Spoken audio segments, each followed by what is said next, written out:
तो आपसे मेरा अनुरोध है, प्लीज आप लोग आराम से बैठ जाओ और पूरा चैप्टर एकदम समझो। पूरा चैप्टर आपको समझ में आएगा, इस बात की मेरी गारंटी है। तो लेट्स बिगिन। फर्स्ट चैप्टर है हमारा क्लाइमेट, क्लास 9।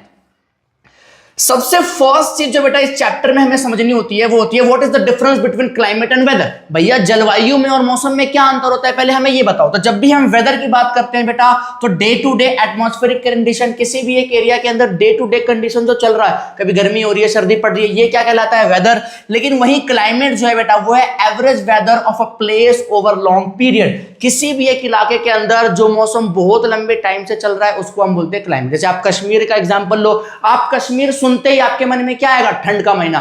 वहां गर्मी सर्दी सबका महीना आता है, लेकिन आपके मन में क्या आएगा, ठंड, क्योंकि ठंड का महीना सबसे ज्यादा वहां पर डोमिनेटिंग होता है। तो ठंड का महीना वहां की क्या है बेटा, क्लाइमेट। अगर हम इंडिया की क्लाइमेट की बात करें तो हमारे इंडिया का क्लाइमेट क्या है, हमारे इंडिया का क्लाइमेट है बेटा मॉनसून टाइप क्लाइमेट। अच्छा, मैं आपको एक और चीज बताना चाहता हूं। जैसे मान लो कभी कभार आपने एक सिनेरियो नोटिस करा होगा कि मान लो अचानक से धूप निकली, उसमें बारिश होने लग जाए, तो आप उसको क्या बोलोगे, आप क्या बोलोगे, क्लाइमेट बदला, या फिर आप बोलोगे कि जलवायु बदला, वेदर बदला। तो आप मुझे एक बार कमेंट सेक्शन में बताना कि एक दिन के अंदर अगर धूप निकली हुई है और बारिश हो जाए तो हम क्या बोलेंगे, क्लाइमेट बदल रहा है या फिर वेदर बदल रहा है। आपको कमेंट सेक्शन में इसका आंसर जो है वो देना है। तो क्लाइमेट और वेदर हमने समझ लिया। चलिए नेक्स्ट है बेटा फैक्टर अफेक्टिंग क्लाइमेट की। भैया वो कौन कौन से फैक्टर हैं जिनकी वजह से क्लाइमेट जो है वो चेंज होता है, तो देखते हैं एक बार। सबसे फर्स्ट है बेटा latitude, second altitude, distance from sea, relief feature और ओशियन करंट। ये वो 5 फीचर है बेटा जिसके कारण हमें देखने को मिलता है कि क्लाइमेट दुनिया में हर जगह का अलग अलग है।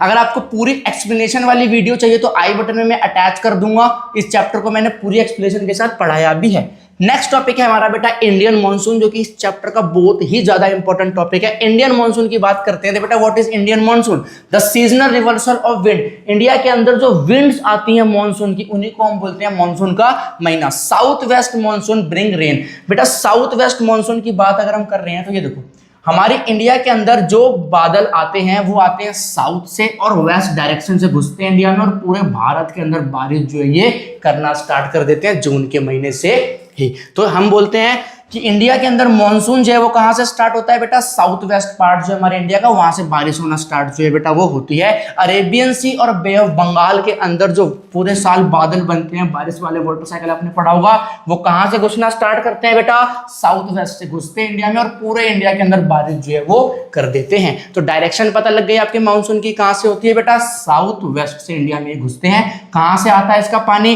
तो अरेबियन सी और बे of Bengal.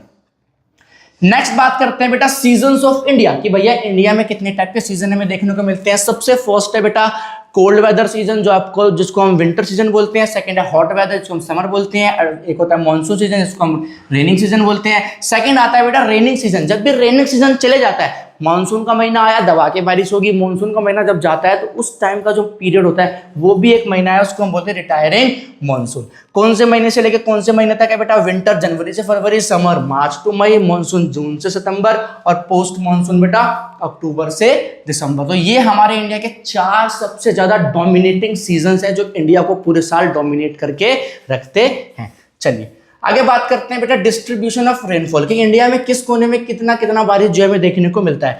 Very heavy rainfall in western Ghat and northern east. भाई हमारे इंडिया के जो वेस्टर्न घाट्स हैं, ये जो इलाका है वेस्टर्न घाट, यहाँ सबसे ज्यादा बारिश होती है। और इंडिया का जो नॉर्थ ईस्टर्न स्टेट है, ये जो आपके असम है, मेघालय, ये वाले, यहाँ पर सबसे ज्यादा बारिश आपको देखने को मिलती है। कहाँ पर, वेस्टर्न घाट में और नॉर्थ ईस्ट इंडिया में सबसे ज्यादा बारिश होती है। मॉडरेट रेनफॉल, ये जो आपका नॉर्दर्न प्लेन्स है बेटा, यहाँ पर बहुत मॉडरेट आपको बारिश जो है वो देखने को मिलेगी, बहुत ज्यादा भी नहीं होती और बहुत कम भी नहीं होती।